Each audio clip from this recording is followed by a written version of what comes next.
साथ बदलते भारत की शान।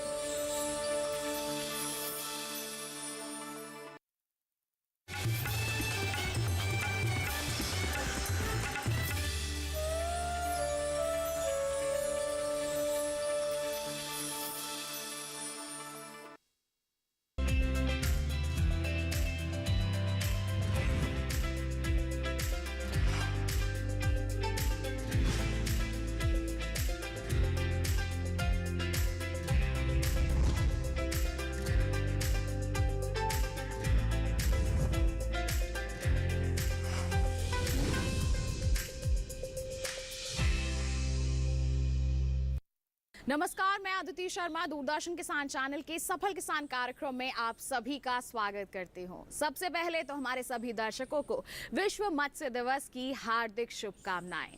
मछली पालन के क्षेत्र में और भी ज्यादा विकास हो सके, लोगों के समक्ष जागरूकता आ सके, इसी उद्देश्य के साथ आज का हमारा एक खास कार्यक्रम हम आपके लिए लेकर आए हैं, जिसमें आज हम बात करेंगे एक मछली व झींगा पालक की, जो गुजरात में इन क्षेत्रों में नई इबारत लिख रहे हैं। करीब 40 एकड़ के बड़े क्षेत्र तक पहुंचने में इन्होंने किन पहलुओं का सामना किया है, आइए जानने के लिए रुख करते हैं गुजरात के नवसारी का।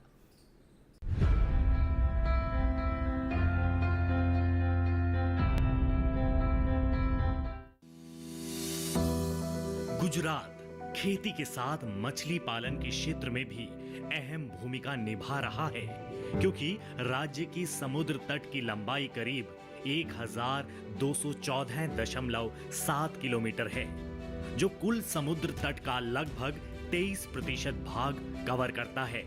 और यही तटरेखा यहाँ किसानों के लिए रोजगार के अवसर पैदा करती है।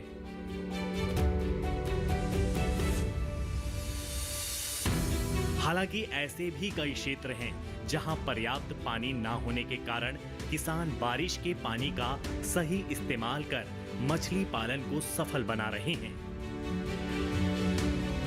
हमारे आज के सफल मछली पालक भी ऐसे ही हैं, जो समुद्र के पानी का इस्तेमाल नहीं करते, बल्कि वो बारिश के पानी का संचय कर उसमें मछली व झींगा पालन करते हैं।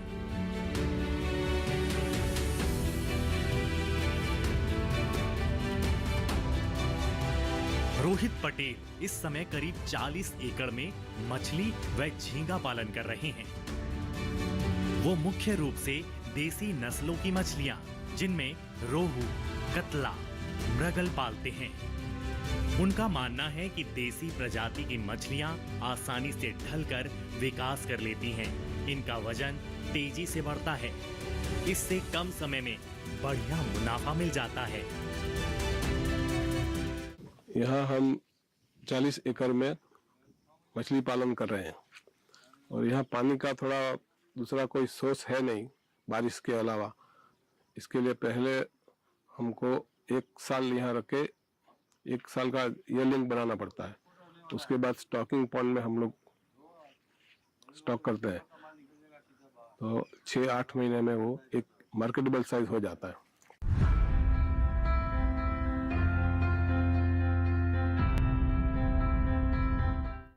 सफलता की कहानी हम आगे बढ़ाएं, उससे पहले आइए मछली पालन पर आधारित एक विशेष रिपोर्ट पर डाल लेते हैं नजर।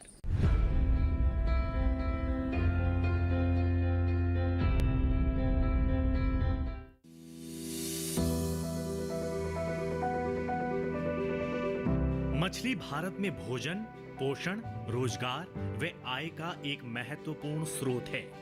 मछली पालन क्षेत्र संभावनाओं से भरा है। प्राथमिक स्तर पर यह क्षेत्र करीब 2.8 करोड़ से अधिक मछुआरों और मत्स्य पालकों को आजीविका, रोजगार और उद्यमिता के अवसर प्रदान करता है। मछली उत्पादन पिछले 75 वर्षों में 22 गुना की वृद्धि के साथ एक व्यावसायिक उद्यम में बदल गया है। साल 1950 से 51 में मात्र 7.5 लाख टन से शुरू हुआ भारत का कुल मछली उत्पादन 2021 से 22 में रिकॉर्ड 162.48 लाख टन प्रति वर्ष तक पहुंच गया है। भारत वैश्विक मछली उत्पादन में लगभग 8% हिस्सेदारी के साथ तीसरा सबसे बड़ा मछली उत्पादक देश है।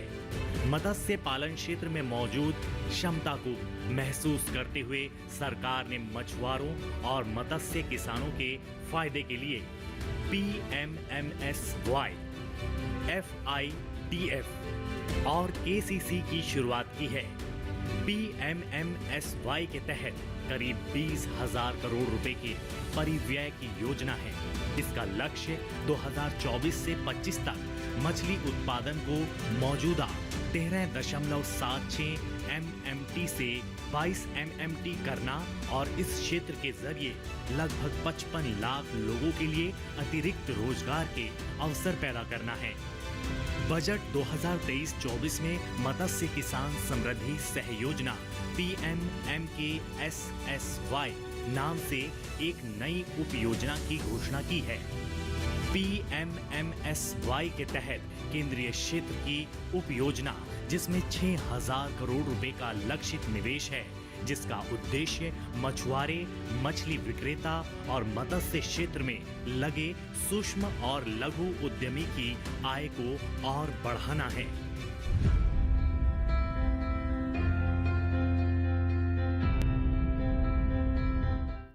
तो जाना आपने कि मछली पालन के क्षेत्र में हमारा देश कितनी अच्छी सफलता हासिल कर रहा है। आइए अब कार्यक्रम में वापस रुख करते हैं रोहित जी के तालाब का और जानते हैं मछली पालन की तकनीकों के बारे में।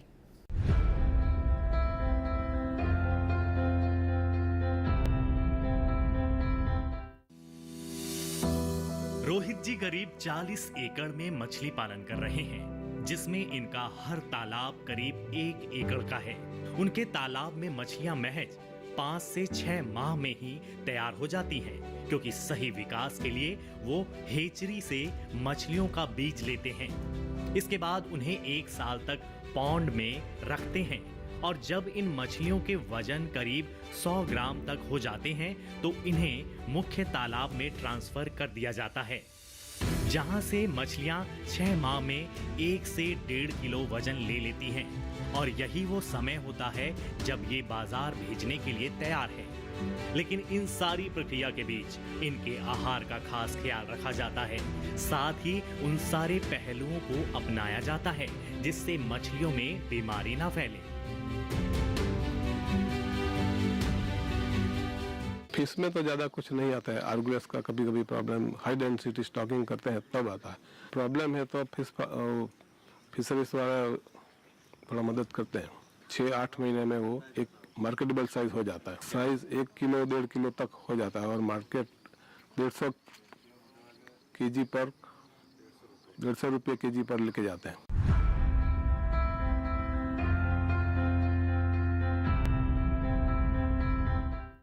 यहाँ वक्त हो चला है एक छोटे से ब्रेक का। आप कहीं मत जाइए। ब्रेक के बाद हम बात करेंगे झींगा पालन के बारे में। बने रहिए दूरदर्शन किसान पर, देखते रहिए कार्यक्रम सफल किसान।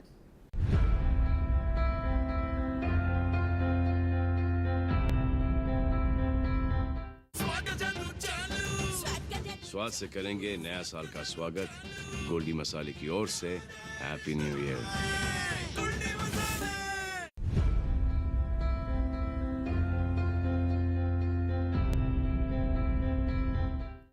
ब्रेक के बाद दूरदर्शन किसान के कार्यक्रम सफल किसान में आप सभी का फिर से स्वागत है। आइए अब कार्यक्रम को आगे बढ़ाते हैं और झींगा पालन के बारे में और जानकारियां हासिल करते हैं।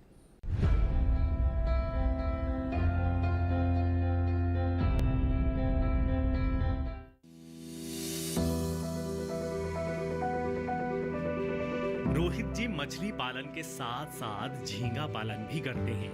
हालांकि झींगों के लिए उन्होंने अलग से तालाब बनवाए हैं। करीब 5 हेक्टेयर के एरिया में झींगे पल रहे हैं, जिसमें 1-1 हेक्टेयर का एक तालाब है। वो बताते हैं कि झींगा पालन के लिए उन्होंने जमीन लीज पर ली है, क्योंकि जिन तालाब में मछली पालन किया जा रहा है वहां झींगे नहीं पाले जा रहे। रोहित इसके पीछे रख रखाव के तरीकों में अंतर को वजह बताते हैं। उनके तालाब में टाइगर प्रजाति की झींगों को पाला जा रहा है, जिनकी बाजार में अच्छी मांग है।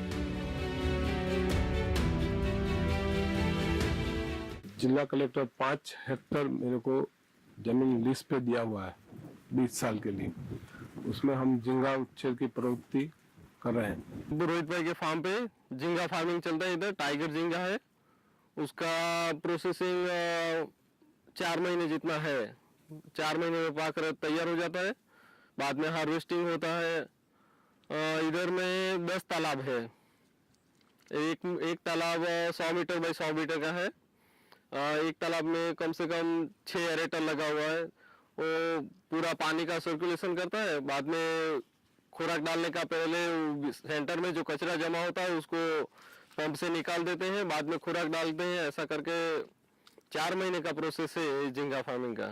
झींगा फार्मिंग के लिए सरकार की तरफ से भी बहुत अच्छा सब्सिडी ये सब मिलता है। इसके लिए जो एरेटर लगता है, पंप लगता है, इसके लिए जो पूरा इक्विपमेंट लगता है ना, उसके लिए भी बहुत अच्छा सब्सिडी मिलता है। तो युवा लोग के लिए बहुत अच्छा है, इनकम के लिए ये सारा ये बिजनेस बहुत अच्छा है झींगा फार्मिंग का।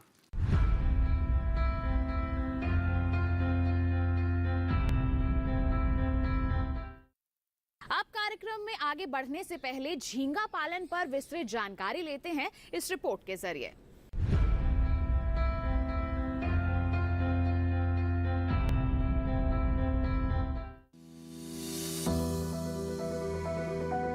हमारे देश में इसे शुरू करने के लिए स्थान का चुनाव बेहद महत्वपूर्ण होता है। हालांकि हमारे देश में तटीय इलाकों और तालाबों में इनका पालन आसानी से किया जा सकता है, लेकिन तकनीकों की सहायता से अब किसान इसे खेतों में भी कर सकते हैं। विशेषज्ञ की माने तो एक बार के पालन में 3 से 4 लाख प्रति हेक्टेयर का मुनाफा कमाया जा सकता है। झींगों को भोजन के रूप में 80% शाकाहारी और 20% मांसाहारी भोजन देना फायदेमंद होता है। झींगा कल्चर में उसको 4 टाइम खाना देना पड़ता है और 4 टाइम उसका चैप्टर देखना पड़ता है। और फार्म में कोई एंटर करेगा तो उसको KMNO4 पोटेशियम परमैंगनेट से बाथ लेना पड़ता है। इसे छोटे पैमाने पर शुरू करने के लिए सबसे पहले तालाब की नर्सरी तैयार करनी होती है। इसके लिए तालाब का पूरा पानी निकालकर उसको अच्छी तरह से सुखा ले। इसके बाद एक जुताई कर तालाब में 1 मीटर की गहराई तक पानी भरें। इसके बाद नर्सरी में लगभग 20,000 बीज डालें। हालांकि इनका संचयन मुख्य रूप से अप्रैल-जुलाई माह में ठीक रहता है। साथ ही इस समय भोजन के रूप में सूजी, मैदा व अंडा को एक साथ मिलाकर दें। इस तरह बीज से निकलने वाले लार्वों को करीब 45 दिनों तक रहने दें। इस दौरान ये लार्वा शिशु झींगों में बदल जाते हैं और इस समय इनका वजन करीब 3 से 4 ग्राम तक का हो जाता है। बस यही वो समय होता है जब इन शिशु झींगों को मुख्य तालाब में छोड़ा जा सकता है। इस दौरान किसान या पशुपालक चाहे तो झींगों के साथ देसी मछली पालन भी कर सकते हैं। 1 हेक्टर बनाने के लिए 1.5 लाख तक वो बनाने का खर्चा हो जाता है। उसके बाद आउटलेट, इनलेट और एरेटर का ऐसा 3-3.5 लाख तक का एक तालाब बनाने में खर्चा लग जाता है। और हम लोग हमारा खाड़ी कनाई क्रीक पड़ता है, उधर सिचुएशन के हिसाब से हमको फरवरी में स्टॉक करना पड़ता है और बारिश आएगा उसके बाद हम लोग हार्वेस्टिंग कर लेते हैं। तो 4 महीने का हार्वेस्टिंग कल्चर है। उसमें एरेटर, लेबर और फीड, सीड का ये सब खर्चा मिलके 20% तक मिल जाता है।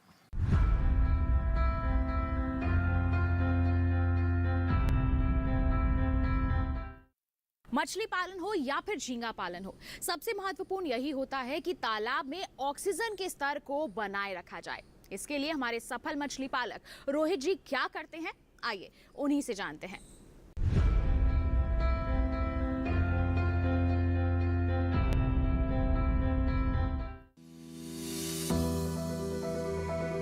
व्यवस्थित इन तालाबों के किनारे आप जो मशीनें देख रहे हैं, इन्हें एरिएटर कहते हैं। ये तालाब में ऑक्सीजन के स्तर को बनाए रखने में मदद करते हैं। आमतौर पर एरिएटर को समय समय पर चलाते रहना चाहिए, लेकिन अगर आसमान में बादल छाने पर तालाब में जाकर देखें कि मछलियां पानी से बाहर मुंह तो नहीं निकाल रही। अगर ऐसा है तो ये पानी में ऑक्सीजन की कमी के लक्षण हैं। ऐसे में तालाब में ऊंचाई से पानी गिराएं या ऑक्सीजन एरिएटर दिन में 2 से 3 बार चलाएं। इसका एक और फायदा है कि अगर तालाब में गंदगी एकत्रित हो गई है तो एरिएटर की सहायता से उसे आसानी से निकाला जा सकता है। इसके साथ ही मछली पालकों को चाहिए कि तालाब में जल स्तर को बनाए रखें, जिससे मछलियों को तैरने के लिए पर्याप्त स्थान मिल सके। ट्रैक्टर देखने के बाद हम लोग एरेटर चलाते हैं। ऑक्सीजन का लेवल मेंटेन करने के लिए एरेटर चलाते हैं। 4 टाइम फीड डालते हैं और उसके बाद वो कितना कंज्यूम हो गया वो देखने के बाद फिर एरेटर चलाते हैं। एरेटर घूमता है तो उसका स्लज सेंटर एरिया में जमा हो जाता है, वो हम स्लज पंप से फिर बाहर निकालते हैं।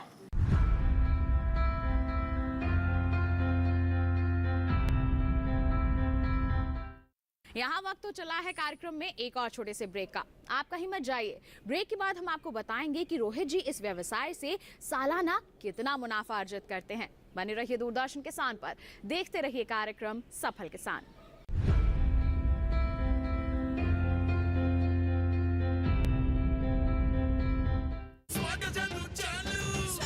स्वाद से करेंगे नया साल का स्वागत। गोल्डी मसाले की ओर से हैप्पी न्यू ईयर।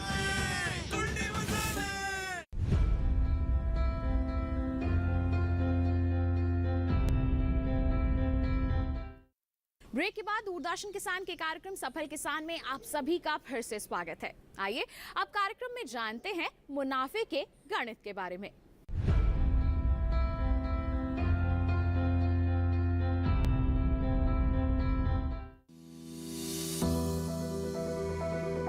इतने बड़े पैमाने पर मछली व झींगा पालन करने के लिए रोहित जी ने कई लोगों को काम पर रखा है, जो तालाब में आहार डालने से लेकर इन्हें बाजार भेजने तक की पूरी जिम्मेदारी निभाते हैं। रोहित बताते हैं कि उनके यहाँ तैयार मछलियाँ बाजार में करीब 150 रुपए प्रति किलो के हिसाब से बेची जाती हैं। एक तालाब से उन्हें 2 से 2.5 क्विंटल तक उत्पादन मिल जाते हैं। इसके अलावा झींगा पालन से भी बढ़िया आय हो जाती है। सालाना आय को देखा जाए तो रोहित जी की आय करीब 1.5 करोड़ जाती है। माल बेचने के लिए भी रोहित को मशक्कत नहीं करनी पड़ती। उनका माल सप्लायर के माध्यम से एक्सपोर्ट किया जाता है। मार्केट तो एक्सपोर्ट क्वालिटी है, इसलिए एक्सपोर्टर को ही देना पड़ता है। हम लोग फार्मर है, इसलिए कल्चर करके उसको सप्लायर को देते हैं। सप्लायर फिर एक्सपोर्टर को देते हैं। वह साल हम लोग हार्वेस्टिंग किया था, उस टाइम 460 का रेट मिला था और कोरोना के चलते ज़्यादा रेट था, लेकिन और रशिया और यूक्रेन की वॉर की वजह से रेट थोड़ा हमको कम मिला, नहीं तो 720 तक मिलने वाला था।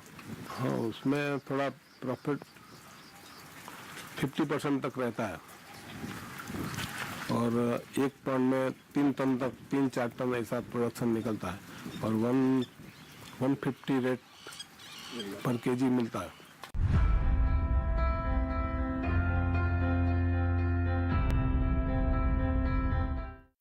रोहित जी जैसे किसानों के लिए सरकारी योजनाएं काफी मददगार साबित होती हैं। उन्हें आर्थिक मजबूती भी प्रदान करती हैं, जिससे उनके सपने साकार हो रहे हैं।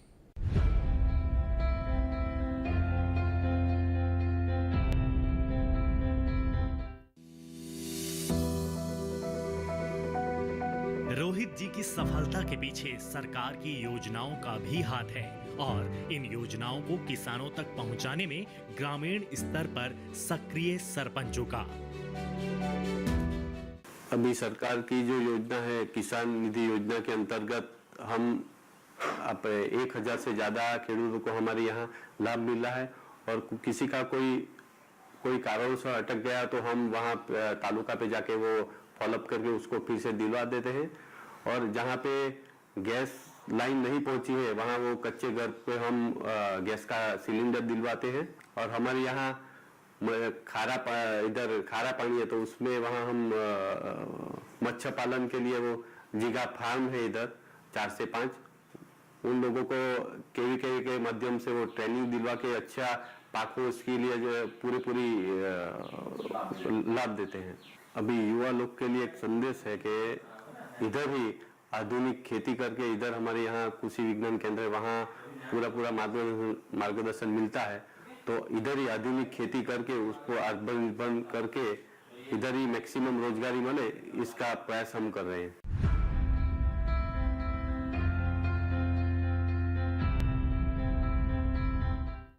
तो देखा आपने, थोड़ा सा बदलाव अगर प्रणाली में कर लिया जाए, पूर्ण जानकारी हासिल कर ली जाए तो सफलता हासिल की जा सकती है। यही कुछ कर दिखाया है आज के हमारे सफल मछली पालक रोहित जी ने। इन्होंने भी कम संसाधन में अपार सफलताएं हासिल की हैं। उम्मीद करते हैं कि इनकी कामयाबी की दास्तान को जानकर आप भी इनसे जरूर प्रेरित हुए होंगे। साथ ही आपको बता दें कि अगर आप हमारे कार्यक्रम देखना चाहते हैं दोबारा, तो आप रुख कर सकते हैं हमारे YouTube चैनल का। और अगर आपके पास भी है कोई ऐसी दास्तान जो आप हम तक पहुंचाना चाहते हैं, तो आप हमें ईमेल कर सकते हैं। ईमेल ID है safalkisandd@gmail.com, या फिर आप हमें पत्र लिख सकते हैं। पता है हमारा सफल किसान, कमरा नंबर 77, CPC दूरदर्शन, खेलगांव, नई दिल्ली 110049। इसी वादे के साथ किसान भाइयों बहनों कि अगले अंक में भी ऐसी ही सफलता की दास्तानें आपके लिए हम लेकर आएंगे। तब तक के लिए दीजिए इजाजत, लेकिन आप बने रहिए दूरदर्शन किसान पर। नमस्कार।